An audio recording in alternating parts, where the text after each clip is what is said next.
First of all, I welcome all of you in this video lecture. Here I am going to discuss the topic linear regression. Outline of my talk is I'll discuss the basics of regression analysis. What does it mean? Then I'll discuss simple linear regression, their assumptions with one example, and then multiple linear regression with the assumptions and one example, and then some references. So, before proceeding to this lecture, I would like to mention that this slide is actually based on three things. I have prepared this slide from using three resources. One is a book titled as Basic Econometrics, written by Damodar Gujarati. I have used that book, and I have used one lecture given by Professor Salab, and the title of lecture is Regression Analysis. I have taken material from there also, and then from one website from where I have taken examples. So most of the um, material you can get from these places. So first thing is, what is historical origin of the term regression? The term regression was first introduced by Francis Galton in his paper Family Likeness in Stature, Proceeding of Royal Society London, and it was published in 1886. Galton found that although there was a tendency for tall parents to have tall children and for short parents to have short children, the average height of children born of the parents of a given height tended to move or regress towards the average height in the population as a whole. That means we know that tall parents have tall children and short parents have short children, but Galton has observed that their average height moves towards the average of the whole population. And in other words, the height of the children of unusually tall or unusually short parents tends to move toward the average height of the population. In other words, Galton says this as regression to mediocrity. So this was the uh, explanation given by the Galton. But the modern interpretation of regression is something different. Regression analysis is concerned with the study of dependence of one variable, we call it dependent variable, on one or more other variables, we call them explanatory variables, with a view to estimate and or predict the population mean or average value of the former, that means the dependent variable, in terms of the unknown or fixed values of the later, that is the explanatory variables. That means we want to predict the dependent variable based on the independent variables. This is the modern interpretation of regression. What is the mathematical formulation? Suppose the outcome of any process is denoted by a random variable capital Y, called as dependent or steady variable, and it depends upon k independent or explanatory variables x1, x2, xk. Also suppose that the behavior of y can be explained by a relationship y is equals to f of x1, x2, xk, beta naught, beta 1, beta 2, beta k plus u. So what is this? Actually we want to relate capital Y with x1, x2, xk, and when you want to relate them, we will use these unknown constants beta naught, beta 1, beta k, which will represent the role and contribution of x1, x2, xk. And there is another term u, which actually called as error term or disturbance term. Why we have introduced this u? Because we may not be interested in many variables which may impact on y. So those variables will be taken care of by u, Moreover, we may not be able to control some variables which have impact on y. So variables in which we are not interested or variables which we cannot control, we consider them and their effect in u. So if u is 0, then this relationship is known as mathematical or deterministic. So in deterministic models, the output of the model is actually fully determined by the parameter values and the initial conditions. So some examples are, if you take an example of pricing structure, or example of linear programming model, or the economic order quantity model, all these examples are of deterministic because there is no random thing involved. But if u is a random variable, this relationship is known as statistical or stochastic, that means random. For example, if you want to predict how many deaths will be there due to COVID-19, you cannot control everything. So there will be an error term, and this relationship will be stochastic. It will not be deterministic. You cannot clearly state that these many deaths may happen in future due to COVID-19. So now a model or a relationship is termed as linear if it is linear in parameters and non-linear if it is not linear in parameters. See, it is very important to note that linearity or non-linearity of the model is not described by the linearity or non-linearity of the explanatory variables in the model. It is actually described by the parameters, not by the explanatory variables. We can understand this with examples.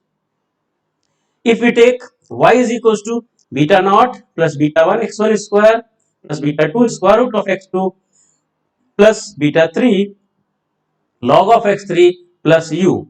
Then if you see the relationship between y and x1 is square, so you can see there is x1 square. So if you focus on x1, this is clearly not a linear relationship. If you focus on x2, it is square root of x2. It is again not linearly related with y. Similarly, log of x3 again not linearly related with y.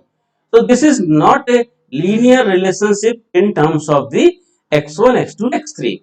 But if you see it in terms of beta naught, beta 1, beta 2 and beta 3, then this is a linear relationship because all of them having power 1, number 1, number 2.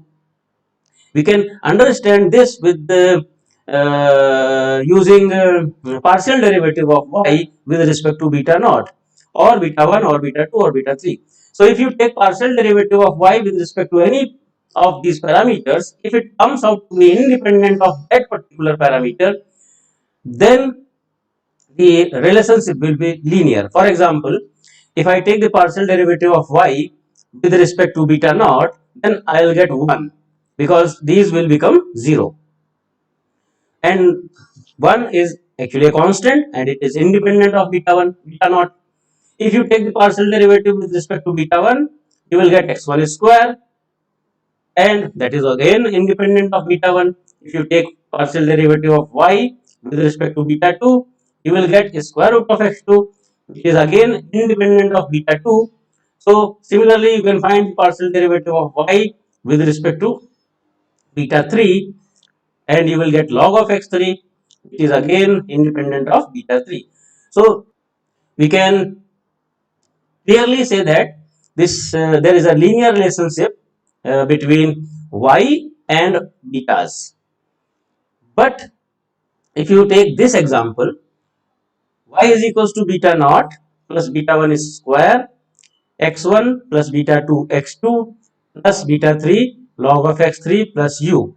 Here you can see that it has beta 1 is square, and if you take the partial derivative of y with respect to beta 1, you will get 2 beta 1 x1, which clearly indicates that uh, this is not a linear relationship between y and beta 1.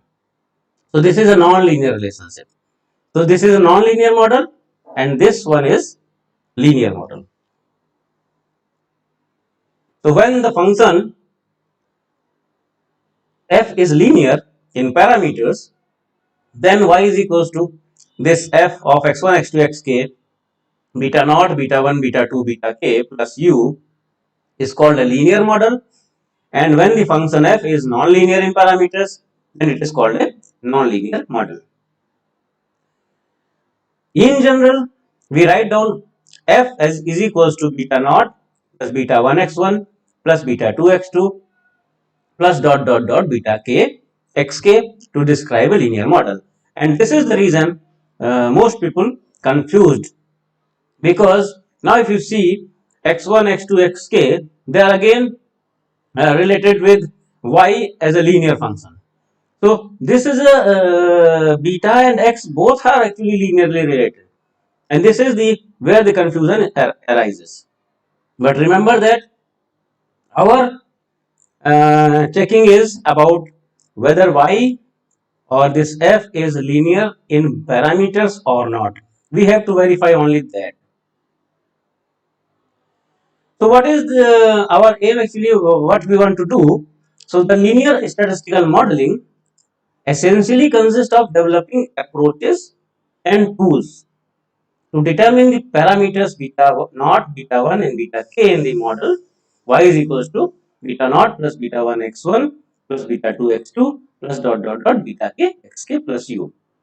Given the observations on y and xi. That means if we have observations on y and xi, then we want to estimate the parameters beta naught, beta 1, beta 2, beta k, so that we can have the model.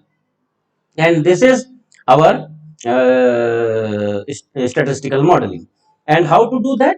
So there are methods by which we can do this. So for example, method of maximum likelihood estimate, method of maximum likelihood, principle of least squares, method of movements, they can be employed to estimate the parameters of the model. So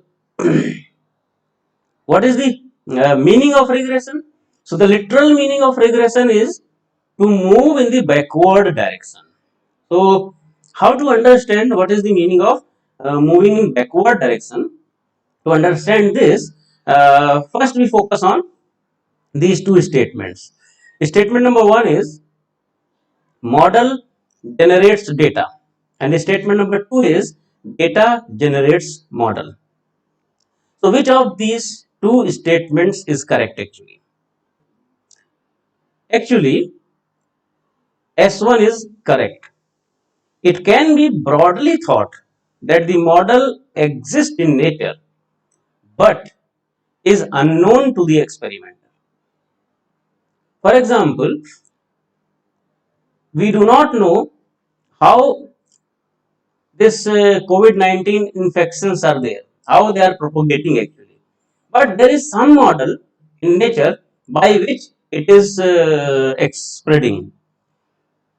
Statisticians and mathematicians are trying to prepare a model about this spread, but we do not have model. So with the help of data, we want to find the model, but the reality is there is a model in the nature and we do not know that model. So what is the meaning of moving in the backward direction? We can understand this with one example. Suppose that the yield of the crop y depends linearly on two explanatory variables: the quality of fertilizer, say x1, the level of irrigation, say x2, and the relationship is y is equals to beta naught plus beta 1 x1 plus beta 2 x2 plus u. So there exist the true values of beta naught, beta 1 and beta 2 in nature, but they are unknown to us. So what we want to do, we will have data on y, x1 and x2, because when we apply some kind of fertilizer and some kind of irrigation system, then we will have some yield. If we apply different kind of fertilizer and different kind of level of irrigation, we will get different yields. So we will have data on y, x1 and x2, And using this data, we want to estimate the parameters beta naught, beta 1 and beta 2. So this is known as the movement in the backward direction, because the actual parameters are there. We do not know them. So with the help of data, we want to estimate them. That is the meaning of regression. So there are some steps in regression analysis. Step number one, you must first provide the statement of the problem under consideration, then choice of relevant variables, collection of data on relevant variables, specification of model, choice of method for fitting the data, fitting of the model, model validation and criticism, and using the chosen model for solution of the post problem. We will discuss these steps in detail one by one. The first important step in conducting any regression analysis is to specify the problem and the objectives to be addressed by the regression analysis. For example, the height and weight of children are related. Now there can be two issues to be addressed: determination of the height for a given weight, or determination of weight for a given height. That means whether we are interested in predicting the height using weight, or we are interested in finding the weight using given height. So we have to first clearly state our problem, because here height will depend upon weight, and here weight will depend upon height. That means this will height will be independent, height will be dependent variable, and weight will be independent variable. And in second, weight will be dependent variable and height will be independent variable. The role of height and weight is actually interchanged in these two statements. Now there may be many variables which will affect your dependent variable, but you may not be interested in all those variables. So first you have to fix what variables are relevant to you or your study.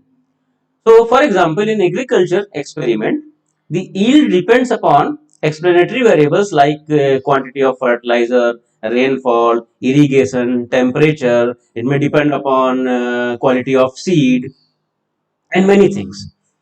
So whether we are interested in quality of seeds or not, whether we are interested in irrigation system or not, so relevant variables means those variables in which you are interested. So first you have to choose those variables. That is also very important.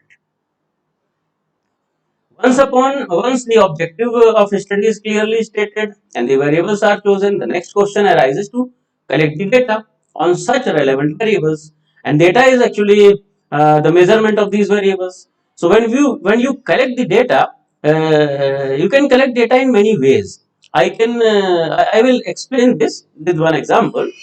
For example, it is important to know how to record data on age. So age can be recorded by many ways. For example, age at last birthday. That means when you celebrated your last birthday, what was your age? Age at next birthday. That means when you will celebrate your birthday, what will be your age? Age at nearest birthday. For example, this is June, and if your birthday is July, then age nearest birthday means the age next birthday. But if it is June and your birthday was in May, then nearest birthday means the last birthday.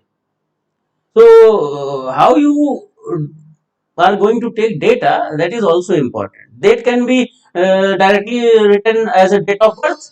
So if you write down the date of birth, you will have exact data. That means you can even find out how many days are there, how many years are there. One may record age as whether you are adult or not. For example, if you record 1 if age is greater than or equal to 18, and if you record 0 if age is less than 18 years. So there are many ways how you record the data. Actually, these recordings are there in life insurance sector. So life insurance sector deals with life, so they record age in different ways. And these are the examples of quantitative data, and the last one is the example of qualitative data. So based on data, the methods and approaches will be different. So these are the notations actually. There are observations. So if we have n observations, then we will have n response variables and we will have explanatory variables. So first explanatory variables x1 will have value x11, x2 will have value x12. This one represent the first observation and two represent the second explanatory variables. Okay, so this way we can represent our data. Then specification of the model is very important. So the experiment or the person working in the subject usually help in determining the form of the model. Only the form of the tentative model can be ascertained because no expert can give you the exact model. Because if you see the predictions given by WHO and many others uh, persons, bodies about COVID-19, their models are unable to predict the number of infections and number of deaths. So you cannot exactly provide the model, but yeah, tentative model can be given, and it will depend upon the experts. And then that model will contain some parameters. For example, that model can be of this type: y is equals to f of x1, x2, xk, beta naught, beta 1, beta 2, beta k plus u. So you have to tentatively decide whether this model is a linear or non-linear, and it will depend upon the uh, beta naught, beta 1, beta k. One may plot the scatter diagram, and from scatter diagram you can have some idea about the relationship. But experts can also be used to get some idea about the model. Then we have choice of methods for fitting the data. So after the model has been defined and the data have been collected, the next task is to estimate the parameters, that means the value of beta naught, beta 1 and beta k of the model based on the collected data. That means the data related to y and xi's. This is called parameter estimation or model fitting in statistics. The most commonly used method of estimation is the least square method. And why it is important? Because under certain assumptions, the least square method provides estimators with desirable properties. What does it mean? We require in statistics that an estimator should be unbiased estimator of the population parameter. It should have minimum variance and many other things. So in short, we call them best linear unbiased estimators. So ordinary least squares comes out to be best linear unbiased estimator. In short, we call it BLUE, BLUE. The other estimation methods are the maximum likelihood method, ridge method, principal component method. So ridge regression is a technique for analyzing multiple regression data that suffer from multicollinearity. That means your explanatory variables are correlated to each other. In multicollinearity, the least square estimates are unbiased, but their variances are too large. So that is not a good choice actually. So these two methods, the ridge regression method and principal component methods, are actually come under the heading of biased regression techniques. Estimates of the parameters beta naught, beta 1, beta k, we denote them by beta naught hat, beta 1 hat, and beta k hat. And when we substitute these estimates in the model, we will get fitted model as y cap is equals to f of x1, x2, xk, beta naught cap, beta 1 cap, and dot dot dot beta k cap. And here y cap is called the fitted value of the response variable for given values of x1, x2, xk. That means we had already the data upon x1, x2, xk, and there was actual response related to x1, x2, xk, that was y. But with this model, if you put that x1, x2, xk which you already know, then output will output of y may not be same as the actual output. So we call that output y hat, that means the fitted value which we get from the model, and there is an actual output. So the difference between these two, we call them residuals if residuals are very small, and there are methods. Actually, least square estimates is a method which is based on the residual sum of squares. So, if you use this fitted value for prediction, then y hat is termed as the predicted value. So, after fitting the model, we must see whether this is good or not, and how you do that. So, the validity of the statistical method, whatever method you are using, depends upon various assumptions. If those assumptions are not fulfilled, your model will not be a good model. The validation of the assumptions must be made before drawing any statistical conclusion. Any departure from the validity of the assumptions will be reflected in statistical inferences. If assumptions are not fulfilled, you will get wrong inferences, and that is not a good thing. In fact, the regression analysis is an iterative process where the outputs are used to diagnose, validate, criticize, and modify the inputs. That means we see how many parameters are good for our model and which parameter is not very useful for our model. We can check these things, and this is actually known as selection of the model. So in this talk I am not going to discuss that in detail. This talk is actually very is focused. I am focusing on the basics of the regression analysis. So objective of regression analysis, as we know, that the determination of the explicit form of the regression equation is the ultimate objective of our regression analysis. Such a regression equation can be used for several purposes. For example, to determine the role of any explanatory variable in the joint relationship in any policy formulation. That means we want to, for example, we want to understand whether there is an impact of lockdown or not, or there are many things. So these are explanatory variables. How you prepare policies, it depends upon how your explanatory variables affect on your output. So to forecast the values of the response variable for a given set of explanatory variables, we can use the model. So these are the objective of the model. Now there are some types of regression that is also important to understand, because in what situation we want to go use what kind of regression. So there are terms. You can have these terms in one regression. For example, univariate linear regression. So univariate and linear, two things are there. Multivariate linear regression. So multivariate and regression, two things are there. So this kind of things may be there. Univariate simple linear regression, multivariate simple linear regression, these things may be there. So first we understand what is the meaning of univariate.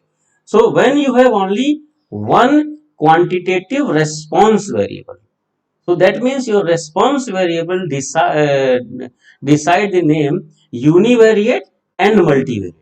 If you have two or more response variables, we call multivariate. And if you have only one explanatory variable, we call it simple. If you have two or more explanatory variable, we call it multiple. For example, if we are calling univariate simple linear regression, actually we simply say simple linear regression. So univariate simple linear regression means there is one quantitative response variable, there is one explanatory variable, and all the parameters of the equations, they are linearly related. And non-linear, that means the relationship between the response and some of the variables, they are actually non-linear. Analysis of variance, all explanatory variables are qualitative in nature. That means they are categorical. If they are categorical, we use analysis of variance. If explanatory variables are quantitative, and qualitative, both kind of variables are there, then we use analysis of covariance. And if your response variable is qualitative, then we use logistic regression. Example of logistic regression can include this. Uh, you can see that Gmail automatically categorize your mails.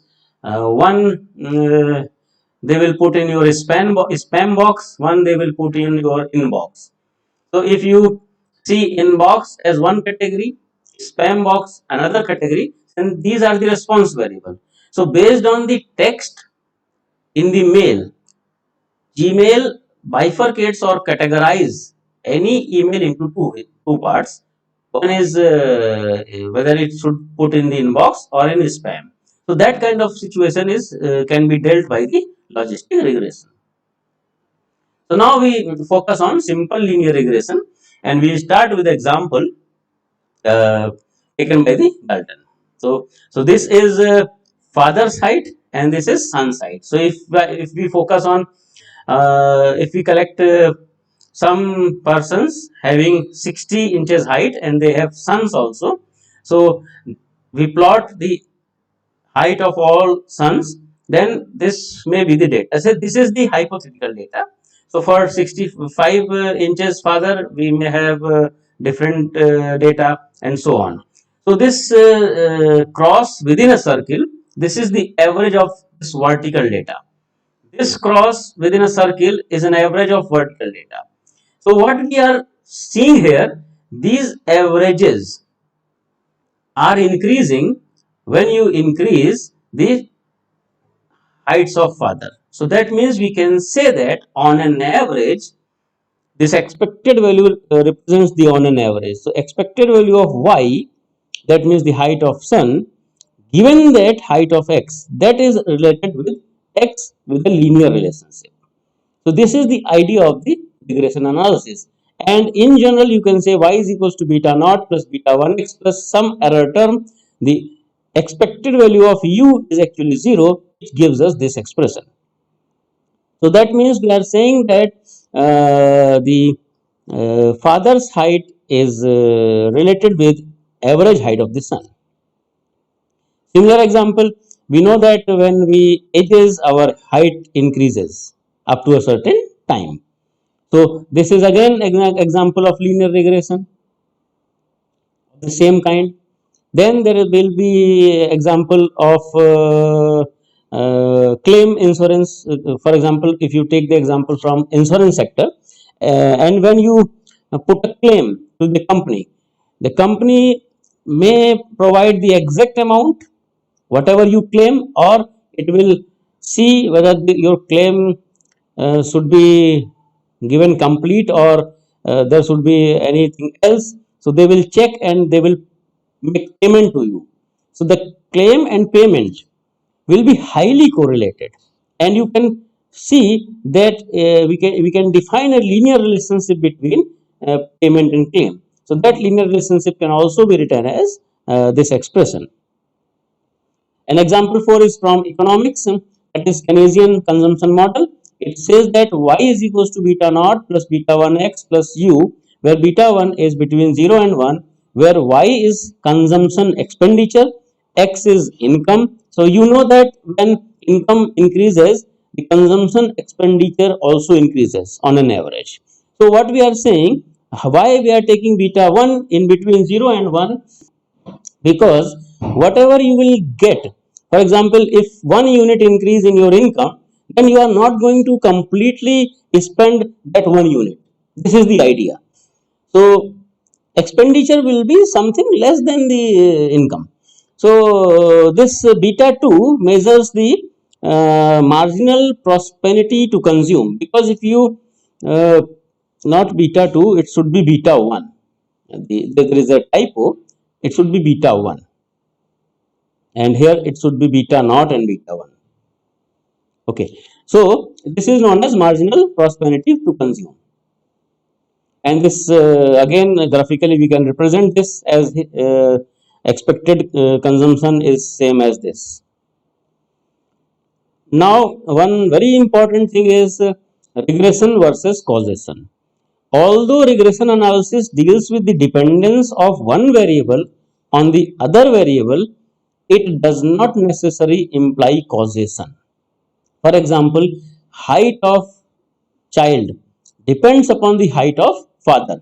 But using regression analysis, you cannot prove that height of father is a cause related to height of son. You cannot say that using regression, because that can be said using biology, using some theory about gene. So Kandal and Stewart's put these things in very simple statement, and they say that a statistical relationship, however strong and however suggestive, can never establish causal connection. Our ideas of causation, they must come from outside statistics, ultimately from some theory or other. That means either you use some theory related to genes or with your past experience or whatever. But you cannot say that this is because of the data is saying this and there is a causal relation. The data only suggests that there is a relation, which you cannot say that this is the cause and because of that this happens. That you cannot say using statistics. So there are many other terminologies: dependent variable, also known as explained variable, predicand, regressand, response, endogenous, outcome, controlled. Similarly, explanatory variables, they have different names. They are known as independent variable, predictor, regressor, stimulus, exogenous, covariate, control variables. So, which term you are going to use depends upon your research area. Now we focus on simple linear regression and we discuss their assumptions, and one example we will solve using SPSS. So in simple linear regression, we will have two variables and they should be continuous. Regression model should be linear in parameters, and your random variable, your variable x, that should be non-stochastic. That should not be random. And when x is given, the errors must have on an average value 0. For this you can see, when x1 is fixed, this is the error and average of the error must be 0. So that is the idea. And then homoscedasticity, or it is known as equal variance of u. What does it mean? If you fix x, so for a fixed x, the variance of u, and for another fixed x variance of u, these variances must be same. You can see these three normal distributions having the same variance. This is the example of homoscedasticity. But if you see the variances here are different. So this is not an example of homoscedasticity. This is known as heteroscedasticity. So our assumption is that variance should be same. That means this assumption should be fulfilled. And then we also assume that errors are not related with each other. That means there is no autocorrelation between the errors. And then we also assume that the error and the explanatory variables, their covariance is 0, and the number of observations n must be greater than the number of parameters to be estimated. Otherwise, estimation may not work, or you have to use some other techniques, some advanced things. The x values in a given sample must not be all same, because if all of them are same, then inferences will be difficult. So technically we are saying that variance of x must be a finite and positive number. The regression model is correctly specified, of course, otherwise it will be difficult. Your results will be biased, or it will not be very useful results. So we discuss with an example. The example is very simple. A salesperson for a large car brand wants to determine whether there is a relationship between the individual's income and price they pay for a car. As such, the individual incomes is independent variable and price they pay for a car is dependent variable. So this is our experience. If income increases, then we buy more expensive cars. So The salesperson actually wants to use this information to determine which cars to offer potential customers in new areas where the average income is known. So there is a data. I have put that data into SPSS, and then this is the data view. The price of car and income both are scale variables. That means both are continuous variables. And then how to perform analysis? You just click on analyze, regression, then linear, and you will have this kind of window. Then you choose your dependent variable and you choose your independent variable. Your price of car is a dependent variable, income is independent variable. You put them here and click on OK. So this will be the model summary you will get. So it says that there is a R which is 0.999, that means almost 100%, or you can say 99.9% variations are explained by the model. That is the meaning of R square, that 99.99% variations have been taken care by the model. So this is the ANOVA table. It gives you that if you just focus on significance, this is very low, it is almost zero. So it tells you that there is an impact of there is a high relationship between price and income.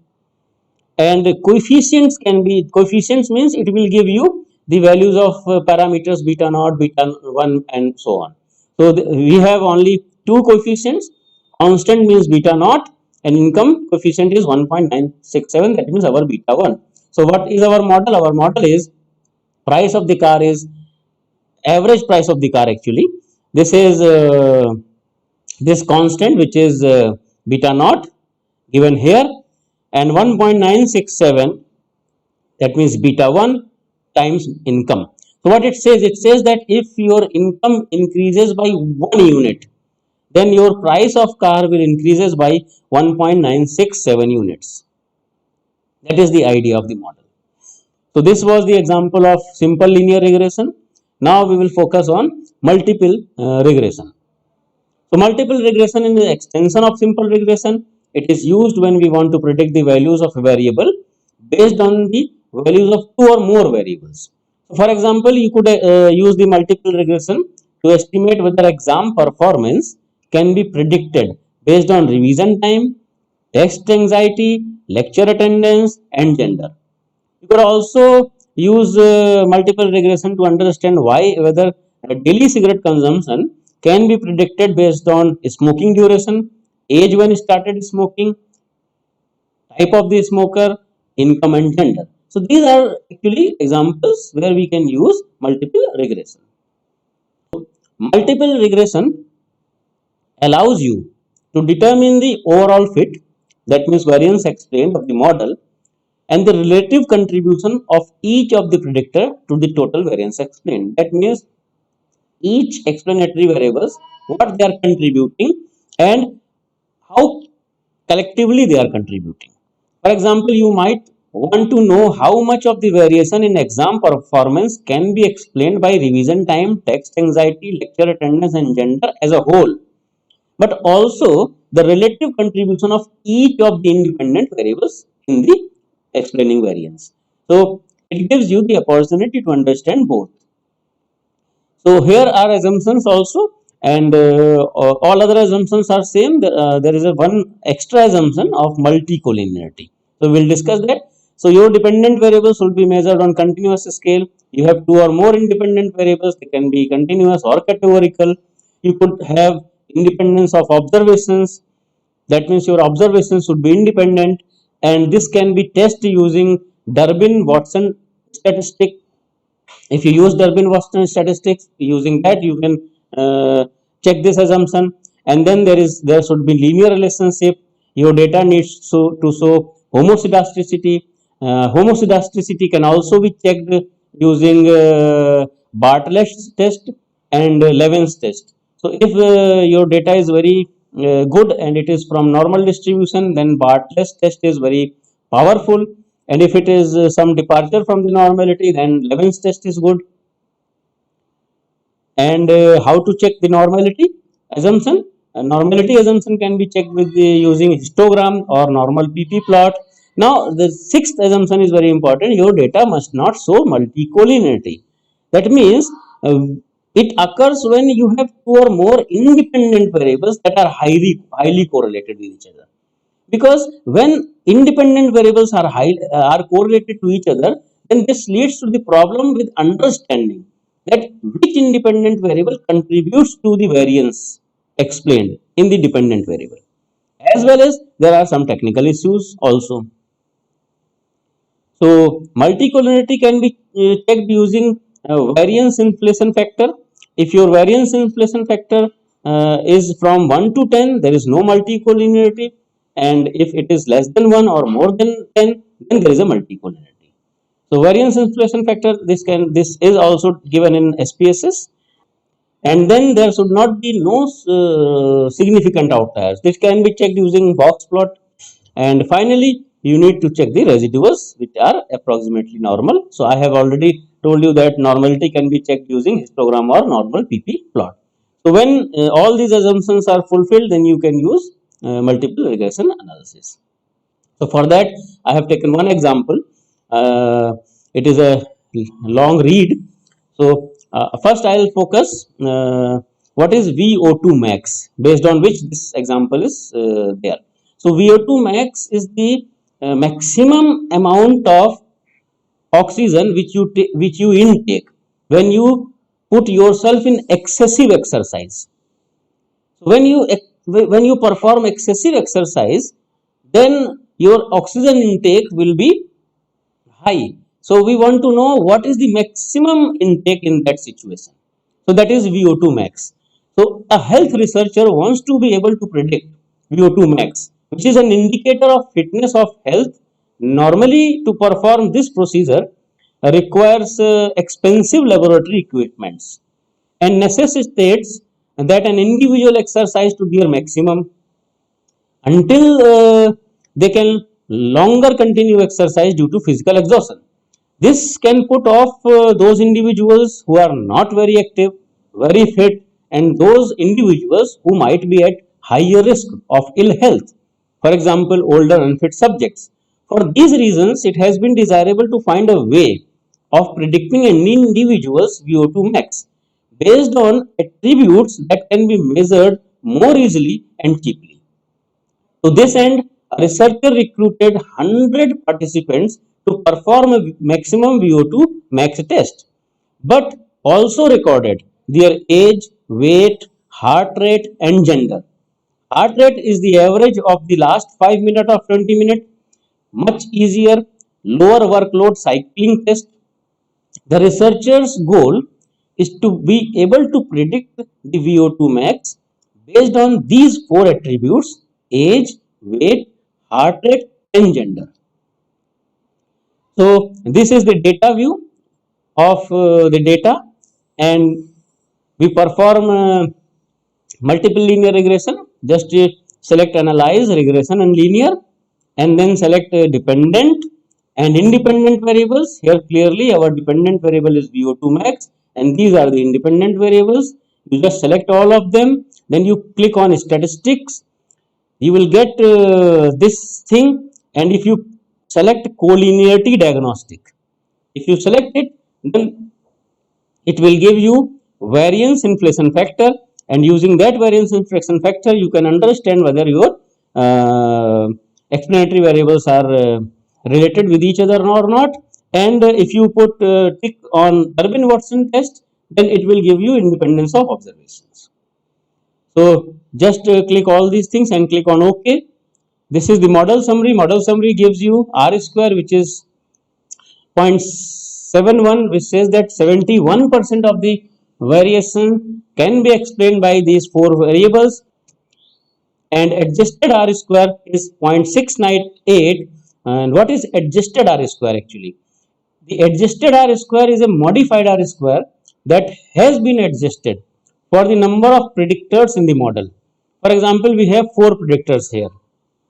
Okay, so the adjusted R square increases only if the new term improves the model more than would be expected by chance. and it will decrease when a predictor improves the model by less than expected by chance. That means if there is a good effect of the predictor, then this predictor will be involved and adjusted RS square will increase.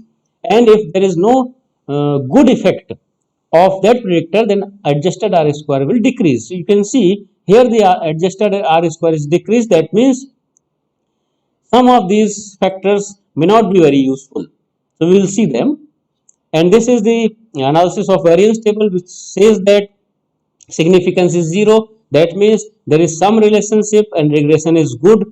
There is some relationship between VO2 max and all these four factors. And this is the coefficient.